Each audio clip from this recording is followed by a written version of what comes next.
ГСП онлайн. Городские новости сейчас. На днях ухтинский пауэрлифтер Валерий Акентьев вернулся с чемпионским титулом из Баку. С 12 по 15 июня в столице Азербайджана прошел чемпионат Европы по версии WPS, который собрал более 500 спортсменов-тяжеловесов из 27 стран. Наш земляк выступал в двух дивизионах – безэкипировочном и экипировочном жиме лежа. В своей возрастной группе 55-59 лет и весовой категории 110 кг он стал лучшим в обеих номинациях. Показал результат, свой лучший результат, вообще официальный лучший результат 170 килограмм в безэкипировочном жиме. Также я выступал в экипировочном жиме, где показал неплохие результаты.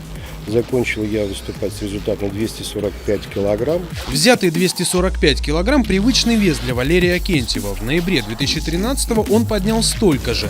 Это стало мировым рекордом, который продержался 4 месяца, после чего сам атлет его и побил. На сегодня Валерий Акентьев – самый сильный тяжеловес Европы и мира в своем возрасте. Однако ухтинец не останавливается на достигнутом. В ближайших планах выступить на чемпионате мира по пауэрлифтингу, который пройдет осенью во Флориде.